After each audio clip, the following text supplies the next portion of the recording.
अस्सलाम वालेकुम। Last lecture में हम लोगों ने पढ़ा था assumptions of classical free electron theory. आज हम उसके एक्सप्रेशन पढ़ेंगे फॉर इलेक्ट्रिकल कंडक्टिविटी।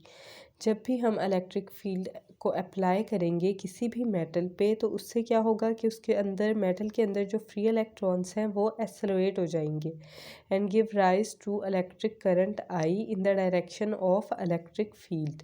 अब हम पहले पढ़ चुके थे कि जो फ्री इलेक्ट्रॉन्स हैं उनका डायरेक्शन क्या होगा, ऑपोजिट टू इलेक्ट्रिक फील्ड होगा।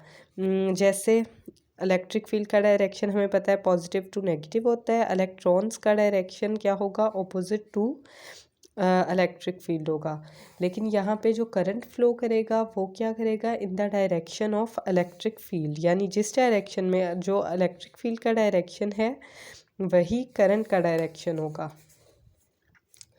The current density J current flowing per unit area in unit time. Current density J को हम डिफाइन कर सकते हैं कि वो करंट जो कि फ़्लो कर रहा हो पर यूनिट एरिया, एक यूनिट एरिया में और यूनिट टाइम में कितना करंट फ़्लो करता है, उसे हम करंट डेंसिटी कहते हैं। इसका फार्मूला हम दे सकते हैं J is equals to minus NeVT, where Ne is the number of electrons per unit volume and Vd is the drift velocity. Now what is drift velocity?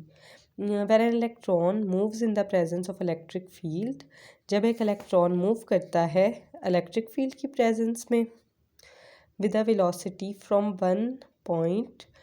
one end of a conductor to another end. For example, अब एक electron अगर move करेगा इस and से इस end तक in the presence of electric field, तो इसे हम क्या कहेंगे कि ये करंट डेंसिटी है। नेगेटिव साइन इंडिकेट कर रहा है कि जो करंट का डायरेक्शन है is opposite to the direction of movement of electrons. Electrons का डायरेक्शन इस तरह है और करंट का इस तरफ होगा डायरेक्शन, यानी पॉजिटिव टू नेगेटिव। इस डायरेक्शन में करंट फ्लो कर रहा है in the direction of electric field and electrons are moving opposite to the direction of current. तो नेगेटिव साइन जो है वो ये इंडिकेट कर रहा है।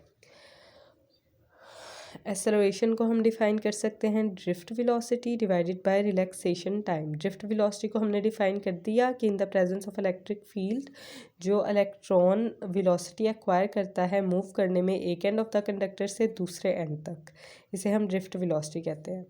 रिलैक्सेशन टाइम वो टाइम होता है जो इलेक्ट्रॉन्स जो हैं वो आपस में कोलाइड करते हैं, तो दो इलेक्ट्रॉन्स की कोलिजन के दरमियान का जो टाइम होता है उसे रिलैक्सेशन टाइम कहते हैं। इसे डिनोट करते हैं टॉस से और ड्रिफ्ट वेलोसिटी को Vd से।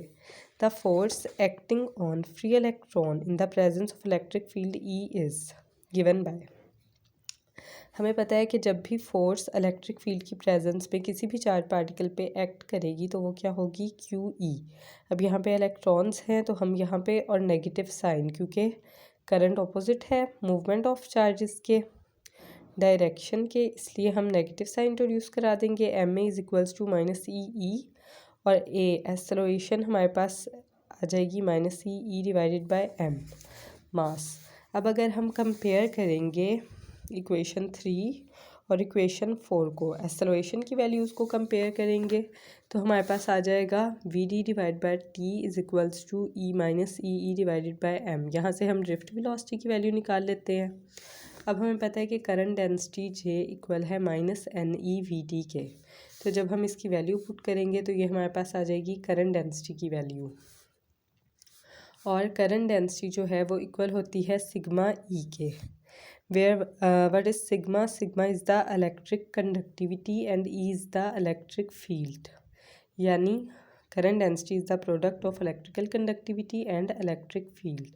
अब अगर हम कंपेयर करें इक्वेशन 6 और 7 को तो हमारे पास सिग्मा की वैल्यू आ जाती है जो कि N square T divided by M, जहाँ पे हमें T की वैल्यू नहीं पता, रिलैक्सेशन टाइम की वैल्यू जो है वो हमने भी निकालनी है। अब इक्वेशन 1 से जो हमने पिछले लेक्चर में पढ़ा था कि काइनेटिक एनर्जी जो कि एक टेम्परेचर T के साथ एसोसिएट होती है वो इस तरह होती है 1/2 MVTH square is equals to 3/2 kT, where VTH square where VTH is thermal velocity of electron. ठीक है, तो हम इस फार्मूला को यूज़ करेंगे 1/2 MVTH square is equals to 3/2 kT। VTH की वैल्यू आ जाती है हमारे पास, VTH क्या है, थर्मल वेलोसिटी ऑफ इलेक्ट्रॉन। अब हम रिलैक्सेशन टाइम निकालेंगे। रिलैक्सेशन टाइम, जैसा कि मैंने आपको बताया, रिलैक्सेशन टाइम दो इलेक्ट्रॉन्स की कोलिजन के दरमियान का जो टाइम होता है उसे कहते हैं रिलैक्सेशन टाइम। तो रिलैक्सेशन टाइम को हम डिफ़ाइन कर सकते हैं mean free path lambda divided bye VTH। Mean free path को अगर हम डिवाइड करेंगे थर्मल वेलोसिटी ऑफ इलेक्ट्रॉन से, तो हमारे पास आ जाएगा relaxation time. Relaxation time is equals to lambda divide by, हमने VTH की वैल्यू यहाँ पे पुट कर दी है, तो यहाँ से हमारे पास रिलैक्सेशन टाइम की वैल्यू आ गई। अब रिलैक्सेशन टाइम की वैल्यू को हम इक्वेशन 8 में पुट करेंगे। तो sigma is equals to, what is sigma? Sigma is electric conductivity, n square divided by m under root m divide by 3kT into lambda. ठीक है, जब हम यहाँ पे वैल्यू पुट करेंगे तो ये हमारे पास आ जाएगा, सॉरी, जब हम t की वैल्यू पुट करेंगे तो सिग्मा की वैल्यू हमारे पास ये आ जाएगी from equation 8, n square divide by m under root m divide by 3kT into lambda. Sigma is equals to n square lambda divided by under root 3kT m, जैसा कि यहाँ पे भी m है और ये अंडर रूट m है, तो अंडर रूट और ये अंडर रूट में आ जाएगा। और हमें इससे पता चल रहा है कि सिग्मा इन्वर्सली प्रोपोर्शनल है अंडर रूट ऑफ टेम्परेचर के। तो इलेक्ट्रिक कंडक्टिविटी और टेम्परेचर का रिलेशन जो है वो हमारे पास इस तरह आ जाता है कि जैसे ही हम टेम्परेचर को इंक्रीज़ करेंगे तो इलेक्ट्रिक कंडक्टिविटी जो है वो डिक्रीज़ होगी। अब हम देखेंगे एक्सप्रेशन इलेक्ट्रिकल रेजिस्टिविटी का। It is defined as the reciprocal of electrical conductivity sigma. अब हमें पता है रेजिस्टिविटी रेसिप्रोकल होती है कंडक्टिविटी का, तो यहाँ पे इलेक्ट्रिकल रेजिस्टिविटी है तो वो हमारे पास आ जाएगी rho is equals to 1/, sigma. Rho is equals to sigma की वैल्यू हम यहाँ पे पुट कर देंगे, तो 1 divide by n square lambda divide by under root 3m/kT। तो यहाँ पे हमारे पास आ गया under root 3m/kT divide by n square lambda. अच्छा, तो इससे हमें क्या पता चल रहा है कि इलेक्ट्रिकल रेजिस्टिविटी डायरेक्टली प्रोपोर्शनल है अंडर रूट ऑफ टेम्परेचर के। जैसे जैसे टेम्परेचर इंक्रीज़ करेंगे तो इलेक्ट्रिकल रेजिस्टिविटी जो है वो भी इंक्रीज़ होगी। ठीक है, अब यहाँ से MCQs बन सकता है कि अगर हम टेम्परेचर को 2 टाइम्स कर दें तो इलेक्ट्रिकल रेजिस्टिविटी कितने टाइम्स इंक्रीज़ होगी।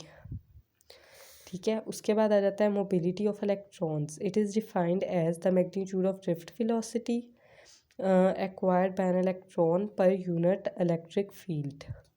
ठीक है, मोबिलिटी ऑफ इलेक्ट्रॉन के इलेक्ट्रॉन जो है वो कितना मोबाइल है, कितना ज़्यादा वो हरकत कर रहा है, तो है हमारे पास है drift velocity per unit electric field. Drift velocity की वैल्यू हमारे पास है -CE tau divided by m।